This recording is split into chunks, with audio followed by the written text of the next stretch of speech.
नमस्कार, स्वागत है आपका हमारी खास पेशकश बीच बाजार में। मैं हूं विवेक मित्तल। मार्केट की स्थिति पर नजर डालें तो आज हमारे साथ जुड़े हैं Tapan Doshi. Tapan sir, hi, good morning.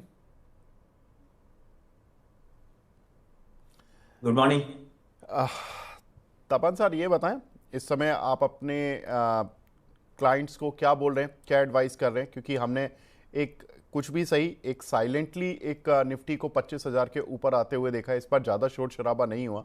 लेकिन अब हम ऑल टाइम हाई से देखें तो 26,277 से 4-5% दूर है। लेकिन पोर्टफोलियोज देखें तो अभी भी अपने हाई से बहुत कोसों दूर है। क्या बोल रहे हैं आप? जी देखिए, ये जो लास्ट टाइम हमने वीक जी डिस्कस किया था ना, यहाँ पे हम लोग भी अपने क्लाइंट्स को ये बोले कि फोकस अपना पूरा डोमेस्टिक ओरिएंटेड सेक्टर पे ही रखना चाहिए, क्योंकि वहीं अपने रिफॉर्म्स आ रहे हैं। आप देखिए, गवर्नमेंट के रिफॉर्म्स जो आ रहे हैं वो डोमेस्टिक फेसिंग ही है। ऑफ कोर्स जीएसटी रिफॉर्म्स है और वो एक बड़ा रिफॉर्म है। अब धीरे धीरे हमें ब्लूप्रिंट पता चलेगा कुछ दिनों में, और maybe mid of the September तक शायद लागू हो जाएगा, दिवाली से पहले। तो इस बार दिवाली तो कंपैरेटिवली अच्छी जाएगी, लेकिन तब तक थोड़ा इम्पैक्ट आएगा सेल्स में, क्योंकि जब आपको अंदाजा होता है कि भाई आगे जाके रेट कट होने वाला है, तो आप जो बाइंग होती है कंज्यूमर इलेक्ट्रॉनिक्स हो या किसी और की, तो आप थोड़ा कम करते हैं जहां जहां जीएसटी का रेट कट आने वाला है। या तो आप पॉलिसी लेना है तो पॉलिसी भी थोड़ा डिले कर देंगे। तो काफी हद तक शायद ये एक आध महीना स्लैग जाएगा जब तक वो जीएसटी इंप्लीमेंटेशन रेट कट का ना हो। तो मे बी नेक्स्ट क्वार्टर का रिजल्ट में थोड़ा इम्पैक्ट आ सकता है। जो सबसे बढ़िया होगा अक्टूबर टू दिसंबर, जो जनवरी में हमें सेकेंड वीक ऑफ जनवरी से जो रिजल्ट आई थिंक वो बम्पर रिजल्ट आना चाहिए, क्योंकि आई थिंक सब कुछ एक साथ आएगा, जीएसटी रेट कट, दिवाली का माहौल, और नो एक साथ आप कह सकते हैं ना कि अच्छा खासा एक कंज्यूमर कार्निवल चालू होगा, जो इम्पैक्ट हमें आई थिंक जनवरी से दिखेगा। तो तब तक मुझे ऐसा लग रहा है कि अभी की बात करें तो ये जो तेजी है, तो मार्केट धीरे धीरे अभी डिस्काउंट कर रहा है जो जो चीजें आने वाली है। और मार्केट हमेशा एक दो महीने पहले ही ये सब डिस्काउंट करना चालू कर रहे थे, लेकिन खास करके अभी अपना मेन जो डायरेक्शन है वो 27 अगस्त को, ये क्या सही में रेसिप्रोकल टैक्स लग रहे हैं कि नहीं लग रहे, क्या रवैया आ रहा है। अगर वहां भी अगर हमसे थोड़ा डिले इन्होंने कर दिया या ट्रम्प ने बोला नहीं लगेंगे, तो वो भी एक पॉजिटिव होगा। लेकिन मुझे ये नेक्स्ट क्वार्टर रिजल्ट थोड़ा डाइसी लग रहा है कि इतना शायद ना हो, क्योंकि जो 25% टैरिफ ऑलरेडी लग चुके हैं उसका इम्पैक्ट काफी सारे सेक्टर्स में आना चालू हो गया है ऑलरेडी। तो you have to be careful on that side. तो आपको अगर इन्वेस्ट करना है तो आपको बहुत ही डोमेस्टिक फेसिक सेक्टर में इन्वेस्ट कीजिए, जहां जहां ये रिफॉर्म्स का इम्पैक्ट आने वाला है। अदरवाइज एक्सपोर्ट ओरिएंटेड तो आई थिंक ये कंप्लीटली अवॉइड होगा। तपन सर, आप कैसे देखते हैं और इसका क्या कुछ इम्पैक्ट होगा इंडियन मार्केट पर? ये देखिए, अगर आप देखो तो पॉयल साहब पहले से भी काफी टाइम से बोलते जा रहे हैं कि नो, इसका टैरिफ का असर आगे जाके महंगाई पे पड़ेगा। अभी जो भी रैली आई थी यूएस में, उसकी मेन वजह वही थी कि ना, मैग्निफिसेंट सेवन या एट बोल दो, ये जो एनवीडिया है, गूगल, माइक्रोसॉफ्ट, वो बहुत ही तेजी भाग रहे थे, उसके वजह से पूरा मार्केट अप था, नास्डैक। लेकिन अगर आप लोअर इकोनॉमी में देखोगे, अगर आप इंफ्रास्ट्रक्चर देखो, वहाँ बैंकिंग देखो, बीएफएसआई सेक्टर देखो, लॉजिस्टिक देखो, रिटेल देखो, वहां के हालत इतने अच्छे नहीं है। जो रिजल्ट अच्छे आ रहे थे वो जो एआई स्पेसिंग स्टॉक है उनके अच्छे आ रहे थे। और वही डर इन लोगों को है कि आगे जाके अगर जॉब्स का डेटा ज्यादा बढ़ गया और आगे जाके अगर इकोनॉमी धीरे हुई तो वो प्रॉब्लम आ सकते हैं, और वो रीजन वही है कि इन्फ्लेशन बढ़ सकता है। और पॉयल इसलिए बोले कि भाई देखना पड़ेगा, ये वो तो पहले से यही बोले, लेकिन ट्रम्प साहब वहां से प्रेशराइज करके आप रेट कट कीजिए।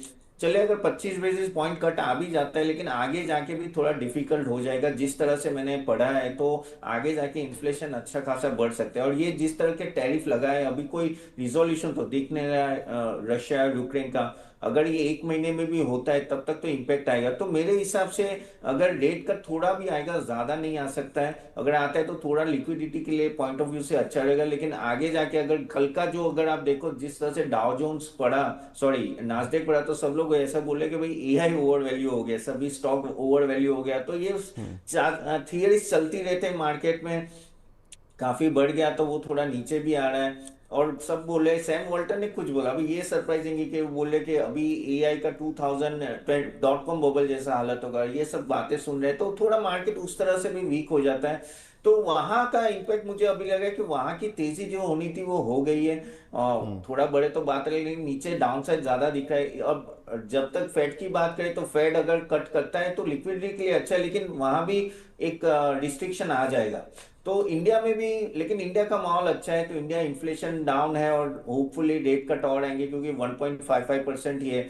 तो हमारा मैक्रो लेवल तो ठीक ठाक है, वहां के मैक्रो लेवल अभी भी आई एम फीलिंग इट थोड़े डाइसी है। अगली खबर की तरफ बढ़ते हैं। इंडिया सीमेंट में हिस्सा बेच रही है अल्ट्राटेक सीमेंट, करीब 2 करोड़ शेयर ओएफएस के जरिए, जिसमें ओएफएस आज और कल खुला रहेगा। शेयर का फ्लोर प्राइस 368 रुपये तय किया गया है। अल्ट्राटेक के पास कंपनी की 81.49% स्टेक है, जिसमें से 6.49% स्टेक वो बेच रहे हैं। सेबी नियमों के अनुसार उन्हें 75% होल्डिंग करनी ही होती है। किसी भी कंपनी में प्रमोटर की होल्डिंग 75% से ज़्यादा नहीं हो सकती। अगर होती है तो उनको अपनी होल्डिंग बेचनी पड़ती है। समय भी दिया जाता है हालांकि। और अल्ट्राटेक इस समय को पहले ही डिस्काउंट करते हुए इंडिया सीमेंट में अपना स्टेक थोड़ा कम कर रहा है। तपन सर, ये एक रेगुलेटरी ज़रूरत थी इसको। अगर हम उस तरीके से देखें कि इंडिया सीमेंट में क्यों स्टेक कम कर रहा है तो वो तो गलत हो जाएगा। लेकिन 368 आपको सही प्राइस लग रहा है इंडिया सीमेंट के फ्लोर प्राइस को देखते हुए? और देखिए आज करीब 6% ऊपर भी है ये काउंटर। तो एक तरह से जो रेगुलेटरी, या हम कह सकते हैं कि एक इन्वेस्टर्स के मन में एक बोटलनेक होता है कि कहीं ना कहीं किसी भी दिन स्टेक सेल करने आएगा प्रमोटर, तो वो उतना स्टेक लेते नहीं है, उस कंपनी को खरीदते नहीं है। लेकिन अब जब एक अच्छे प्राइस पर, फ्लोर प्राइस पर अल्ट्राटेक सीमेंट अपना स्टेक कम करके रेगुलेटरी नॉर्म्स पूरी कर रहा है, तो आज इंडिया सीमेंट को एक रेस्पेक्ट मिल रही है मार्केट में और 6% ऊपर आ चुका है। क्या करें सर दोनों काउंटर पर? जी देखिए, इंडिया सीमेंट की बात करें तो ना आप देखिए कि मार्च में अराउंड बॉटम ऑलमोस्ट 246 बना है और अभी यहाँ 380, यानी बहुत बड़ी रैली ऑलरेडी हमने देख चुके हैं पिछले 6 महीने में, 4-5 महीने में। तो ऑलरेडी काफी चीजें डिस्काउंटेड है। अब अगर हम लोग में प्रॉफिटेबिलिटी की बात करो इंडिया सीमेंट्स का और वो सब, तो ठीक ठाक था, इतना कुछ खास नहीं था। ये खबर के बेस पे ज्यादा दौड़ा है। अगर आप लास्ट से क्वार्टरली का भी रिजल्ट देखो तो ओके था, इतना कुछ खास नहीं था। तो वो ये देखो, ये काफी न्यूज बेस्ड था और ये आज 5% उसके बेस पे बढ़े, लेकिन इस लेवल पे मुझे अभी वैल्यूएशन काफी हाई लग रहा है। और देखो काफी मैनेजमेंट बातें करे कि कॉस्ट ऑप्टिमाइजेशन में काम करने वाले हैं और डेट वो लोग एसेट मोनेटाइजेशन, तो ये थोड़ा होगा आगे, तो वहां से वो डेट भी कम करेंगे और मार्केट शेयर भी वो साउथ और ईस्ट में आ जाने वाले हैं। और क्योंकि उनका डेट अच्छा है, अच्छा खासा है, तो वहां हमें फोकस करना है कि डेट किस लेवल पे वो कम कर रहे हैं। तो ऑफ कोर्स ये सब स्टेक सेल होंगे एंड वहां सब, तो वहां से भी थोड़ा डेट कम होगा। ईपीएस और जो है वो वहां अभी भी उस तरह से परफॉर्मेंस नहीं है जिस तरह से मार्केट चाहती है। तो ये जो अभी मुझे लग रहा है कि ये प्राइस में तो सब कुछ डिस्काउंटेड है। आई थिंक यहाँ से तो मैं इंडिया सीमेंट्स की ना बोलूंगा, I think valuation point of view थोड़ा नीचे आना चाहिए। जबकि बात करते हैं UltraTech cement I think of course वो एक लॉन्ग टर्म गेम है। अगर आप अल्ट्राटेक भी देखो, हर पहना में हमेशा नो, अगर रिजल्ट देखे तो हमेशा अच्छा है। अल्ट्राटेक उस तरह से काफी कंसोलिडेट भी करे, अपनी पोजीशन अच्छी बना भी रहा है और अच्छे प्राइस में भी निकल रहा है, तो वो सब भी है। तो मेरे हिसाब से अगर आप बोले तो मैं अल्ट्राटेक में पॉजिटिव हूँ, क्योंकि उनका एक्सपेंशन प्लान्स और जिस तरह से मार्जिन इंप्रूवमेंट है, तो अल्ट्राटेक लॉन्ग टर्म के लिए। India cement I wait, correction अच्छा खासा हो तो भी मैं सोचूंगा लेने के लिए। जुपिटर वैगन पर, जहाँ पर कि देखिए हमने देखा था कि हमने इसको स्टॉक एक्सरे में भी शामिल किया था 2-3 दिन पहले, और ये काउंटर आज करीब 12% ऊपर है। और इसमें खबर ये है कि कंपनी की आर्म को जुपिटर टाटा वैगन का को rail wheel factory has received a letter of intent for supply of total 5376 wheel sets for Vande Bharat train for an order value of approximately 215। Problem ये, अच्छी बात ये नहीं है कि ये 215 करोड़ का ऑर्डर है, क्योंकि कंपनी की ऑर्डर बुक तो 6000 करोड़ की है। लेकिन वंदे भारत जो नाम आता है उससे थोड़े से जो आई बॉल होती हैं वो उस साइड पर चली जाती हैं, जिसकी वजह से काउंटर आज मूव दिखा रहा है। तपन सर कैसे देख रहे हैं वंदे भारत का नाम इसके साथ जुड़ना? पहले भी जुड़ चुका है लेकिन इस बार जुड़ा है, तो क्या इसको ये मूव आगे सस्टेन कराएगा, या ये महज एक 215 करोड़ के ऑर्डर की तरह सोचा जाए इसको? नहीं देखिए, इसमें विवेक जी क्या हुआ है कि अगर आप पिछले टाइम का रिजल्ट देखो, टीटागढ़ का देखो या जुपिटर, दोनों के बहुत ही खराब रिजल्ट आए थे। One of the main reason उसके व्हील सेट जो उनको मिलने चाहिए वो टाइम पे मिले नहीं थे। सप्लायर के एंड से, और काफी हद तक उनका ऑर्डर डिले हुए थे। मैंने इनकी मैनेजमेंट कमेंट्री भी देखी थी, उन्होंने बोला कि I think next quarter onward will set time पे आएंगे and will be doing much much better. बिल्कुल। अभी ये जो आज एक तरह से पुश आया, एक तरह से कह सकते हैं स्टॉक्स बहुत ही गिर गए थे, दोनों टिटागरा और जुपिटर देखो तो अच्छे खासे गिरे हुए अपने टॉप से 35 to 40%। बजट भी आने वाला है, फेब्रुआरी में बजट आएगा, तो बजट अभी तो ठीक है 4-5 महीने, लेकिन आप देख रहे हैं रेलवे में एक तरह की 3-4 महीने से रैली आना चालू होती है। ऊपर से ये स्टॉक की अगर वैल्यूएशन देखो तो काफी बेहतर है, काफी कंड्यूसिव है, और इनके पास ऑर्डर्स बहुत बड़े हैं। जो जुपिटर की भी मैं बात करूँ तो बहुत बड़े, वंदे भारत के तो बहुत बड़े बड़े ऑर्डर्स हैं, और कोचीज और मेट्रोस में भी वो जा रहे हैं, और जुपिटर वैगन जितना मुझे मतलब वो ईवी में भी, स्पेस में भी जा रहे हैं। तो प्रोस्पेक्ट्स बहुत अच्छे हैं। तो ये क्या हो रहा है कि अभी एक तरह से स्टॉक गिर गया तो एक तरह से जंप अप उसके लिए आया, लेकिन मैं यहाँ पॉजिटिव हूँ लॉन्ग टर्म के लिए भी। अगर क्योंकि लास्ट टाइम जो मार्जिन में कॉम्प्रेशन आया था, ऑलमोस्ट आप देखो तो 40% का कॉम्प्रेशन आया था, और 6% से भी एस्टिमेट से मिस हो, तो वो I think next few quarters में आई थिंक रिकवर होगा। तो ऑफकोर्स किसी को लॉन्ग टर्म के लिए सोचना है तो आई थिंक ये एक अच्छा रहेगा। और वंदे भारत देखिए कि और बहुत कोचेज आ रहे हैं, और जिस तरह से फोकस चल रहा है रेलवे पे, क्योंकि जो लास्ट नितिन गडकरी ने भी बोला था कि मुझे ये ट्रांसपोर्टेशन कॉस्ट कम करना है, तो वो तो रोड के एंगल से बोला था, लेकिन गवर्नमेंट चाहती है कि ट्रांसपोर्टेशन कॉस्ट कम हो। और अगर आप देखो रेलवे थ्रू ट्रांसपोर्टेशन आपका 40 बेसिस पॉइंट कम होता है कंपेयर टू रोड, तो ये फायदा होता है। तो इसलिए गवर्नमेंट ज्यादा फोकस कर रही है कि रेलवे और ग्रो हो, तो ओवरऑल इंडिया का ट्रांसपोर्टेशन कॉस्ट कम हो, तो हम लोग काफी हद तक नो कॉस्ट एफिशिएंट बन सके। तो I think I am positive on this stock, long term के लिए रख सकते हैं। मझगांव डॉक पर तपन जी का है, तपन जी से ही पूछेंगे फिर तो। तपन मंडल जी का सवाल है मझगांव डॉक का, इन्होंने 2742 रुपये के लिए हुए हैं। तपन जी 2 महीने का व्यू है, इसमें क्या आपका व्यू रहेगा?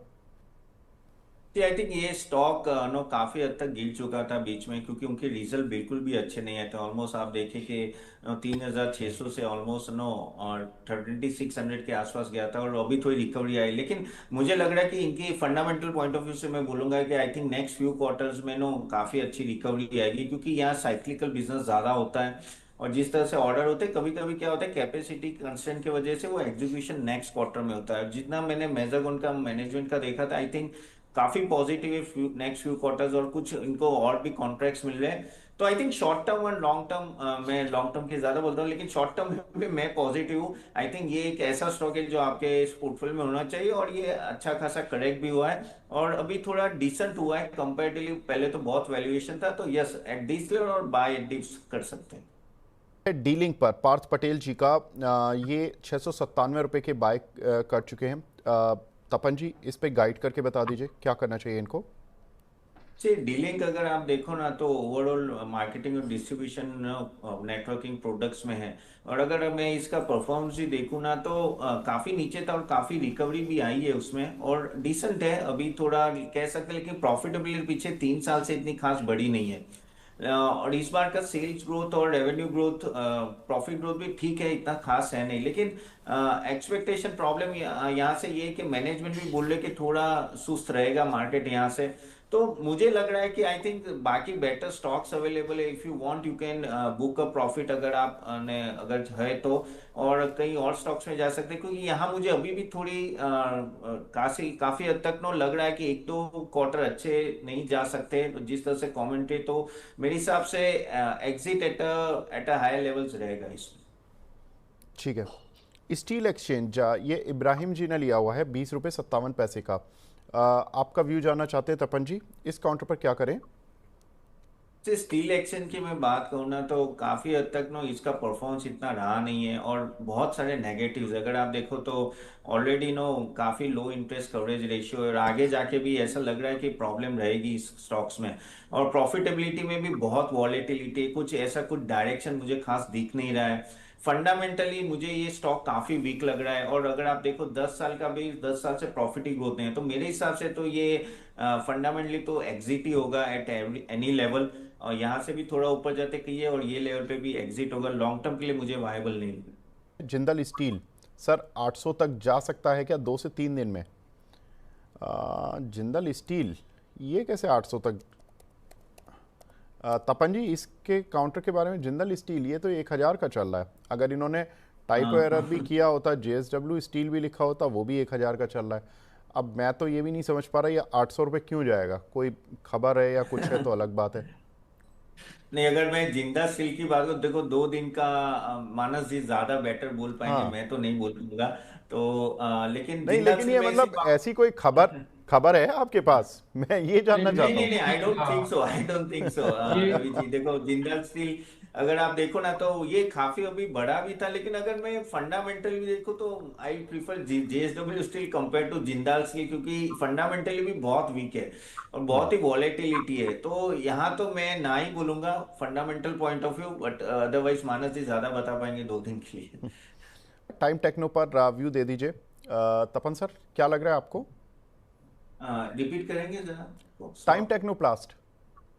हाँ, टाइप टेक्नोलॉजी। अच्छा, इसमें देखिए ओवरऑल मुझे ऐसा लग रहा है कि इस स्टॉक में अगर आप हो तो यहाँ थोड़ा वेट करना चाहिए। जो लास्ट टाइम भी प्रॉफिटेबिलिटी आई थी वो ठीक ठाक थी, लेकिन यहाँ से मुझे ऐसा लग रहा है कि जो कमेंट्री और जिस तरह से सेक्टर जा रहा है ना, आई थिंक वहां से थोड़ा यहाँ से पॉजिटिविटी आ सकती है। तो और मैं still I wait for 1 quarter. तो अगर किसी के पास है, आई थिंक वेट कीजिए, होल्ड कीजिए यहाँ से।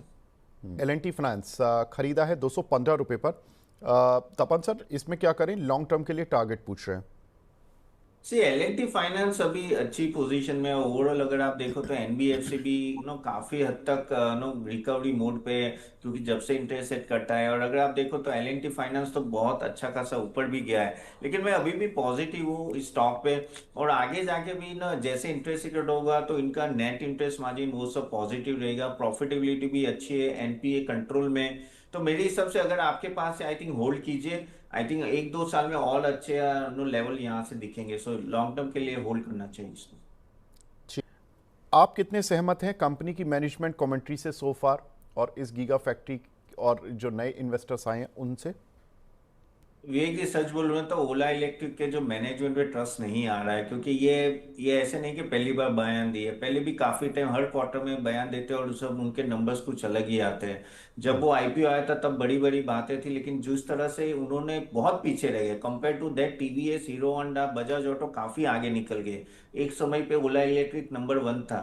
और उसके रीजन भी है कि जो मॉडल में नए मॉडल्स नहीं आए, उनके सर्विस सेंटर में बहुत ही प्रॉब्लम्स है। एक साथ 3-4 हजार सर्विस सेंटर ओपन करे, लेकिन वहां जाइए तो कोई क्वालिटी सर्विस नहीं मिल रही। तो ये सब देख के ना किसी को भी दिखेगा ही कि प्रॉब्लम में है कंपनी। और जिस तरह से सेल्स डाउन हुआ है, वो कॉन्फिडेंस नहीं देती। देखो एज ए इन्वेस्टर अगर आप लॉन्ग टर्म सोचते तो आपको ऐसी कंपनी में जाना चाहिए कि जहां जो गाइडेंस दे उसका कंप्लायंस भी हो। यहाँ मुझे हमेशा प्रॉब्लम ही दिख रहा है। तो ये जो, और बहुत ही वॉलेटाइल है, पता ही नहीं चल गया कल ओला इलेक्ट्रिक कहाँ जाएगा। तो ऐसे वॉलेटाइल स्टॉक में, और ये जो बम्प अप आया, मैं यहाँ तो मैनेजमेंट कमेंट्री ने अच्छी दी है, गीगा फैक्ट्री चालू है, लेकिन मैं वो रिजल्ट में देखना चाहता हूँ। तो 1-2 क्वार्टर आई वेट। 15-20% महंगा खरीदेंगे, लेकिन एक बार कंफर्मेशन आए तो ही बाई करना चाहिए। अगर बाई करना है तो बेटर है टीवीएस मोटर या हीरो होंडा या बजाज, जहाँ एटलीस्ट हमें दिखता है कि एक प्रॉपर ट्रेंड दिखता है। जिनका लॉजिस्टिक, इस पर होल्ड करना है या क्या करें? शैलेंद्र यादव जी का सवाल है, जिनका लॉजिस्टिक। सी जिनका लॉजिस्टिक देखो बहुत ही अच्छा भागा है, ऑलमोस्ट ना कह सकते हैं कि जबरदस्त तेजी में अभी दिख रहा है। और अगर यहाँ अगर बात करें लॉजिस्टिक सेक्टर ओवरऑल भी अगर आप देखो तो थोड़ा अच्छा खासा अभी अपमूव भी आ रहा है। अगर मैं फाइनेंशियल्स की बात करूँ तो इतना कुछ स्टेबल फाइनेंशियल्स नहीं है, काफी कहते हैं ना कि वॉलेटाइल रहा है। लेकिन एज ए इन्वेस्टर अगर आप इसमें हो तो आई थिंक बने रहिए, स्टॉप लॉस रखना है। क्योंकि ये साल का भी मुझे प्रॉफिटेबिलिटी थोड़ा ठीक ठाक अभी ऊपर आ रहा है। एज लास्ट क्वार्टर का अच्छा था, इस क्वार्टर का ठीक है, लेकिन नेक्स्ट क्वार्टर देखिए तो आप स्टॉप लॉस के साथ रहिए। थोड़ा 10-15% नीचे, क्योंकि मूवमेंट बहुत फास्ट है। तो शायद ऐसा भी हो कि नीचे आ सकता है जल्दी, अगर वो क्वार्टरली रिजल्ट अच्छा नहीं है। तो स्टॉप लॉस के साथ बने रहने का। रेफेक्स इंडस्ट्रीज, इसमें 1 साल के लिए बाय कर सकते हैं क्या? तपन जी, इसमें जब लॉक इन खुला था उस समय ये शेयर लॉक इन खुलने से पहले 470 रुपये का चल रहा था, जो इन्वेस्टर्स का, बड़े इन्वेस्टर्स के लिए लॉक इन था। और उसके बाद इस काउंटर की ढंग से पिटाई हुई है, 100 रुपये नीचे है। अभी क्या करें सर? 100 रुपये नीचे सस्ता है, ले सकते हैं? जी, यहाँ देखो क्या होता है कि इन सब में वही होता है कि जब आईपीओ आता है फिर बाद में काफी एंकर सेलिंग आती है एंड ऑल दैट, तो पता नहीं चलता क्या है। तो अगर किसी को वेट, आई थिंक लेना तो नहीं चाहिए मेरे हिसाब से, थोड़ा वेट कीजिए, ये क्वार्टरली रिजल्ट देखिए आप, फिर ये आप लीजिए, क्योंकि एक तरह से बड़ा नो नीचे जा रहा है, हायर वॉल्यूम से नीचे जा रहा है, तो थोड़ा मैं तो बोलूंगा कि एक क्वार्टर वेट कीजिए फिर लीजिए, क्योंकि फिर ये हाईली रिस्की स्टॉक हो जाता है, तो आई थिंक वेट करना ज्यादा जरूरी है। इलेक्ट्रो स्टील कास्टिंग, इन्होंने 115 रुपए के कुछ शेयर लिए हुए हैं सर, 106 चल रहा है सर। इस काउंटर का जो परफॉर्मेंस था तपन जी, हमने इसको स्टॉक एक्सरे भी किया था अभी, आई थिंक इसी वीक में किया है, 2-3 दिन पहले, जिसमें कि इस काउंटर पर बात हुई थी। आई रिमेंबर कि 236 रुपये तक ये गया था साल 2023 या 24 में, और उसके बाद ये वन वे इसमें सेलिंग देखने के लिए मिली पिछले एक साल में। यस, 2024 में ये गया था 232 या 36 रुपये, और वहाँ से वन वे सेलिंग आई। और उससे पहले 2023 में ये काउंटर हार्डली 35-38 रुपये का चल रहा था, और वन वे बाइंग आई इसमें जो 235 तक ले गई, 235-36 तक। तो अब ये 115 पर है सर, इसको लॉन्ग टर्म के लिए किस तरह से सोचें? जैसे आपने आंसर दे दिया विवेक जी, कि इस जिस तरह से वॉलेटाइल स्टॉक है और ना जिस तरह से स्टॉक बढ़ा है, तो हमें डाउट होता है कि यहाँ कौन है। फंडामेंटली भी मैं अगर देखूं तो अगर आप देखो तो लास्ट क्वार्टर तो नहीं, इतना अच्छा नहीं था, बहुत ही ऑलमोस्ट हाफ प्रॉफिट हो गया, और कंपेयर टू अर्लियर जो 260 अराउंड करोड़ के प्रॉफिट देते थे, वो काफी हद तक अभी 80 करोड़ में आ गया, तो ये यहाँ एक बड़ा प्रॉब्लम है। और यहाँ इलेक्ट्रोस्टिल कास्टिंग में और एक भी इश्यूज है कि जो मैनेजमेंट कमेंट्री के आगे जाके गाइडेंस जो बताया कि वो इतना क्लियर नहीं दिख रहा है मेरे को। तो यहाँ से मुझे ऐसा लग रहा है कि आई थिंक वेट करना चाहिए, लेने की जल्दी मत कीजिए, क्योंकि ये स्टॉक इतना बढ़ चुका है। I think one has to be little bit careful. देखो अगर आप देखो वैल्यूएशन देखो तो 11 का है, कुछ ज्यादा नहीं दिखेगा, पी इतना ज्यादा नहीं है, लेकिन कभी कभी क्या होता है आउटलुक इतना अच्छा ना हो तो भी प्रॉब्लम। मैं यहाँ स्टिल आई वेट, यहाँ मैं जल्दी नहीं करूंगा लेने के लिए, I am not going to buy this, थोड़ा और नीचे आते फिर देख सकते हैं। इन्होंने सर दो आईपीओ लिए हुए हैं, इनोवा कैप और आइनॉक्स इंडिया के कुछ इनके पास शेयर पड़े हुए हैं। ये जनरली आईपीओ में के ही शेयर रखते हैं। आई रिमेंबर इन्होंने सिग्नेचर ग्लोबल के भी शेयर रखे हुए थे। तपन जी, ये थोड़ा फंडामेंटल सवाल है, मैं इसलिए आपके पास आ रहा हूँ सर। इन दोनों पर आपकी राय, एग्जिट या होल्ड? जी, देखो इनोवा कैप अगर मैं बात करूँ ना तो ठीक है, फार्मा में स्टॉक है, और ना ओवरऑल अगर आप देखो इसका performance and all that decent रहा है, कोई प्रॉब्लम नहीं है, लेकिन वही है कि ग्रोथ भी अगर आप देखो quarter on quarter even year on year मुझे ठीक लग रहा है, गाइडेंस भी ओवरऑल में देखूँ तो पॉजिटिव लग रहा है। तो मेरे हिसाब से आई थिंक आप बने रहिए, अब काफी 3-4 महीने से 4-5 महीने से सेम लेवल पे है। अगर ये टैरिफ का मामला सुलझता है और आगे जाके कुछ हो जाए तो यहाँ थोड़ा पॉजिटिव हो सकते हैं। और आइनॉक्स का कौन सा बोला था दूसरा stock, INOX sir India. INOX India. हाँ, आइनॉक्स इंडिया की बात करें वो भी इंजीनियरिंग एंड ऑल उसमें है। और स्टॉक ने अगर आप देखो ना तो ऑफ कोर्स अपने आईपीओ प्राइस को ऊपर नहीं गया है, लेकिन ये भी एक ऐसे सेक्टर में कि जहाँ प्रोस्पेक्ट्स अच्छे हैं। अगर मैं रिजल्ट की भी बात करूँ तो ठीक है, quarter on quarter decent enough है, ज्यादा है नहीं, लेकिन वैल्यूएशन अगर मैं बात करूँ तो मुझे यहाँ ओके लग रहा है। आई थिंक वेट कर सकते हैं दोनों स्टॉक, ऐसे कि आप वेट कीजिए, आई थिंक यहाँ से और तेजी आ सके दोनों स्टॉक में। वाले विजुअस के शेयर पर 587 रुपये के लिए हुए हैं, 6 महीने तक होल्ड कर सकते हैं। तपन जी, इस पर आपकी राय? रिपीट करेंगे स्टॉक का नाम? विजुवियस। GGS, okay. देखिए ये स्टॉक अगर आप देखो तो आई थिंक आप वेट कर सकते हो इसमें, अगर आपके पास है तो होल्ड कीजिए, आई थिंक रिकवरी आएगी आगे जाके मे बी। एंड जो क्वार्टरली रिजल्ट है वो सब भी मुझे नो थोड़ा है डाइसी, लेकिन I think things will be settle down. और ओवरऑल सेक्टर भी मुझे ऐसा लग रहा है कि आगे जाके थोड़ी इसमें रिकवरी लग रहा है, तो आई थिंक इस लेवल पे वेट करना चाहिए।